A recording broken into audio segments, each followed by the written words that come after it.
Hey y'all, what's going on? It's Hunter Elliott here at rangehot.com. So, you know me, I'm always in need of some test ammo, so I decided I was going to take a ride out to Raeford, North Carolina, and visit my good friends, Chrissy and Haywood at Defender Ammunition.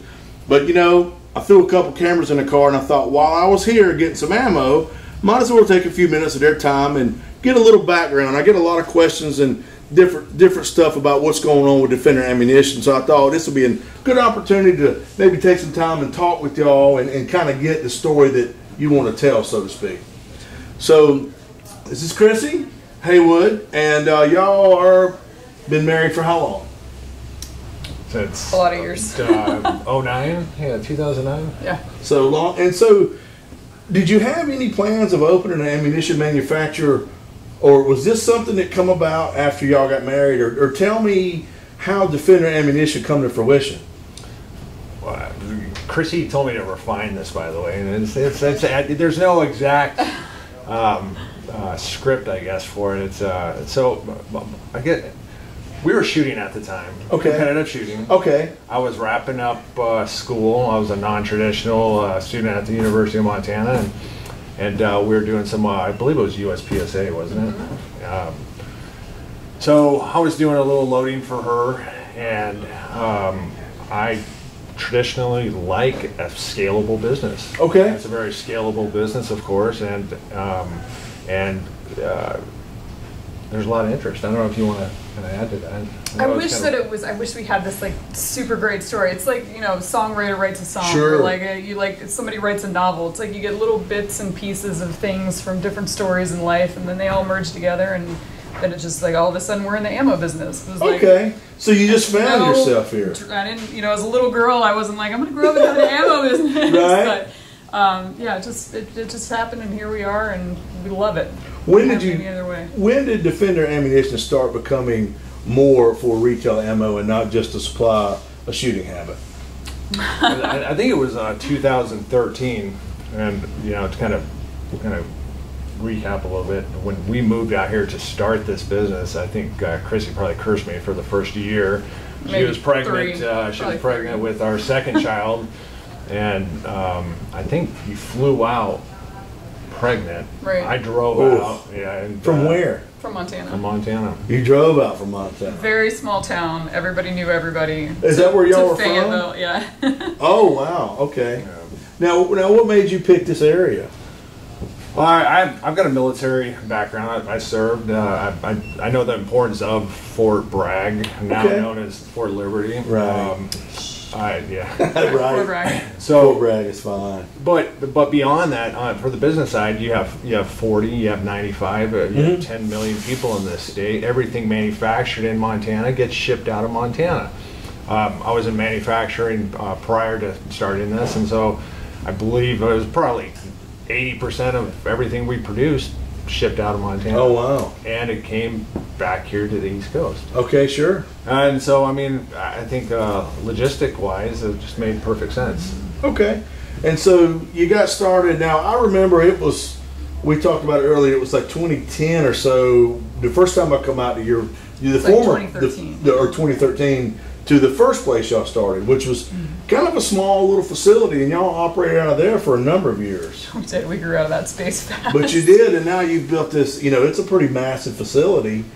But still, you know, you've got the husband and wife, mom and pop kind of, you know, feel going on. It's not a corporate conglomeration of, you know, board members and presidents and all that. It's still, you know, right here. So I think that's important as far as catering to the individual. But you know, here again, I don't own an ammunition business. So do you find it beneficial that, you know, the buck stops here versus having a board and having to contend with probably more red tape? Or oh my gosh, yes. Right. Okay. Yeah, what kills businesses faster than anything is partnerships. Sure. Like, honestly, sure. Okay. Yeah. We're a pretty good team. Like, not just because we're married. Like, we have, you know, my strengths and everything on this side of the house, and he has his strengths on everything that you know, making the stuff and, you know, getting the right people to do the right stuff back there, and it just is, it's really, we're very fortunate to have it work the way it works. Being able to move it forward a lot quicker, you know, an objective a lot quicker between the two of us versus, you know, going through a board process, it does make it, there is convenience. Sure. You know, for sure. Now, did you figure on you would grow this fast? I don't know that we figured on you're so in it, you know. When you're growing a business, you just buckle down and you just do it, you know. Right. It's like chores, you know. Sure, you just gotta get it done. So you don't really think about like what's next, what's gonna be. You know, you have little goals like the eye on the next step and the next step, but we never thought big picture that it would be this. We never, you know, never really planned on that in 2013 that it was gonna look like this. So, but thankfully, it's pretty cool that it does. Yeah, absolutely. I do one thing to add to that, and I got to give a little shout out. I've always admired the Hoffmans out of Black Hills. You know, it's probably our model that I try to take, and I think they're very successful at what they do. And I tried to model and continue to try to model, you know, our business after that because it's a good brand and it's, you know, very successful. Sure, absolutely. Yeah. But you know, you're successful almost in spite of yourself because you don't advertise, you don't really do a whole lot of big ticket kind of get our name out. So what do you think spreads the word of Defender Ammunition? Because it's not, you know, through advertising dollars, and I don't mean that as a slight. No, not at all. Yeah, we don't take it that way at all. We could spend a lot of money on advertising. We just choose to put those dollars elsewhere. But you know, I think the consistency of what we do really grows us. So people know when they order something from us, they're going to get it. It's in stock. They know they're going to get it. Likely shipped the same day, which is really cool. I mean, we try to beat Amazon in how fast we get stuff out the door. And just that, you know, that if you're ordering whatever it is, you know, one of our Match King products, our 77 grain 5.56, it's going to perform the same way every time you get it. You're going to see the same dots on paper. You're going to see, you know, it's just reliable. I can attest to that because I've been using your ammunition now for 10, 12 years, I reckon, in my gun reviews, and it's always, if nothing, been consistent. Which is, you know, when you're reviewing a gun and you're trying to figure out, you know, what the firearm can do, it's good to have a known quantity with the ammunition, so you can either blame it on the rifle or maybe user error. Right. But so you mentioned, so what do you do with these advertising dollars that you, or the money that you would have spent on advertising? I mean, surely it goes somewhere. It does, yeah. We do a lot with military-related charities. So we do a lot for.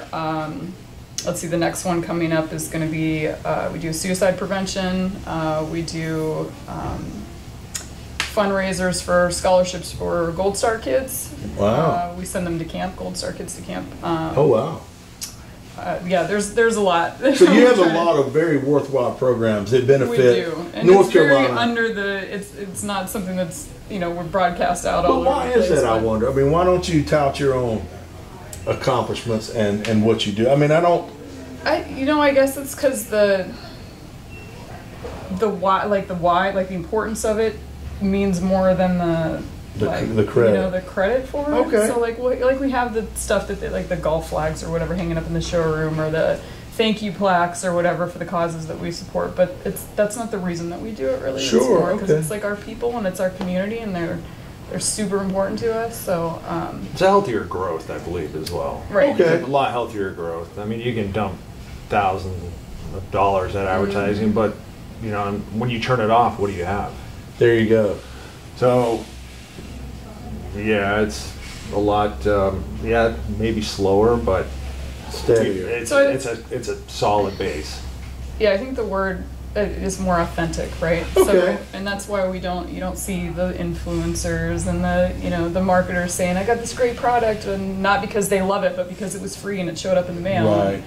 I want people to, when they see somebody shooting our stuff, it's because it's genuine, like they genuinely love it. And Sure. They genuinely have gotten behind the product, not because, we're paying them to say nice things. But you have a hell of a customer base. We do, yeah, we do, and a very high percentage of return customers too. So Well, that it's really says cool. something. Because of it. Yeah, because Sure, absolutely. I mean, if the product wasn't worth having, you'd have never left the little building. You'd have been, That's right. You'd have folded up shop and been on down the road. So, the fact that what you're telling me is true, not only because of my personal experience, but I mean, capitalism shows that if you do something and you're really poor at it, people are not going to support you. That's right. But if you turn out a good product, then you're going to be successful.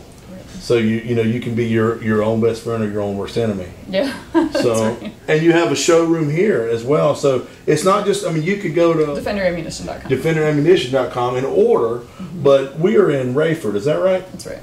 So if you're anywhere in the vicinity of Raeford, North Carolina, y'all got a showroom where you do retail right out the door as well. That's right. So, and you do brass trade-in, so somebody that doesn't reload, you will take brass in as credit? And people actually, surprisingly, people will show up from all over the country to utilize that program. Is that right? Yeah, they'll have their back of their pickup filled with buckets of brass, and they'll come make their annual pilgrimage to Defender to turn it in. And, Wow. yeah, walk away Or with ship it in. Or they ship it in. it in USPS from all flat over the rate country. box come in from everywhere. So yeah. COVID surely had to been a bit of an issue when that hit. It was some rough times for sure, but we worked really hard to make really great relationships with all of our component suppliers, and Right. I think that's so important in this business. And they really took care of us. They really came and it got scary. There were some times where we were like, oh, are we gonna have primers tomorrow? And miraculously a truck would show up, and it was just perfectly in the nick of time every time to just keep the wheels turning. So nobody was immune to it. Exactly. I don't care how big you weren't immune to it. There were the primer shortages. And, Yes, sir. And it continues today with the persistent wars, and now it's a powder shortage. And if the Middle East continues to build, unfortunately it's gonna get worse. I Yes, believe. sir. But like Chrissy said, the relationships we have with our vendors is top notch, and they take care of us. So you feel pretty confident by now, Defender's here to stay, not going anywhere, except up. Yeah, that's right. Right. And do you have plans to get bigger? I mean, are you going to continue to grow, or are you going to hit a certain spot and feel like you're good? We're already out of space in this Right. place, which is crazy. And it's a big facility, and y'all built this. Yeah. And just added the other building back there we'll show you. There's another warehouse back there, and we just keep filling it up. So But that's wonderful, though. Yeah. I mean, that's the ideal outcome, right? Energy in, energy out. Yeah, exactly, and yeah, we'll get bored if we're gonna get stagnant. Sure. And that's not who we are. Now, do y'all still shoot competitively, or there's not really time for it? We talked about it the other night, actually, over a glass of wine. Let's get out there and let's do some matches again. But time. Well, we've got young kids. Sure. So between they're all in two soccer, sports apiece. volleyball, you name it. My hats off to Chrissy. She does a great job. I try to get out early once in a while to go and do Mr. Mom stuff, but we try to get out and shoot, and we enjoy it. It's a very enjoyable sport. Sure, absolutely. And you're balancing a family, a growing business, and hobbies. I mean, that's got to be tough. So time management, I guess, is paramount. It is, That's right. absolutely. Was there anything else? I mean, is there anything else that you feel like would be worth sharing, or something that you would like people to know when they ask about Defender ammo? I mean, you'll see the process back there. Sure. Our QC stuff is borderline crazy. We try to hire like-minded people. We try to hire military veterans as often as we can, as they show up, and that you don't have to teach them how to work. Sure. You don't have to babysit to. Well, I know a lot of people like that. Depends on what branch they came from. Yeah, amen. It's something I want to point out to the folks watching this. This is not 6 dudes in a basement with a progressive press reloading ammunition. Right. This is a real ammunition facility. You've got automated stuff. I mean, this is like what you would see at any ammunition facility. And that matters. It does, because a lot of people, they have to wonder, well, what is it like? So I think maybe just a quick peep in there to let people see exactly the level of professionalism and equipment that you are actually working with. Now you do brand new and reman ammunition, is that correct? That's right. Now, real quick, now, and I promise I'll make this my last question. For those who wonder, what is the difference between brand new ammunition and reman, and is reman necessarily bad? The head stamps. That's the difference.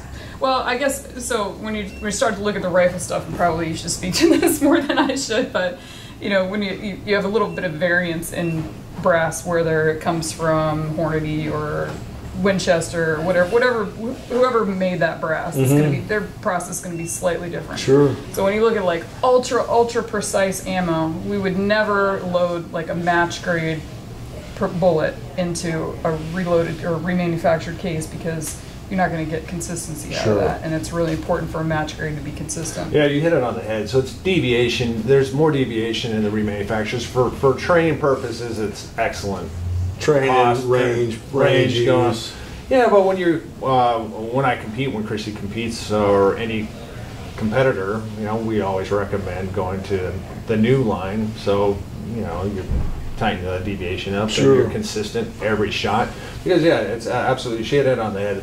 All brass manufacturers, if it's domestic, imported, it varies, and that's where you're going to get spikes in your velocity here and there, depending on the thickness, the neck tension, all that sort of stuff. Exactly. So essentially, reman is just you have reloaded once fired cases. Correct. Versus brand new is a specific lot of brass, everything loaded. It all in, corrected, and it's very, But reman is perfectly safe to shoot. There's no issues with it. Sure. It's just not going to have the level of precision as your brand new ammunition if you're shooting matches or rifle shooting or what have you, when accuracy counts. Sure. Yeah. So you'll see the process that some of that reman brass goes through to make sure that there's no chance that there's anything that compromised the integrity of the case. Micro cracks that you at home might put a little flashlight down there and kind of eyeball it, see if you see any light on the outside. We've got equipment to check every single one just to make sure there's no chance that there's a fault in it. Wonderful. Well, I reckon that's about all I got. I wouldn't mind taking a quick look, see if time allots. Of course. And then we'll go from there. Sounds good.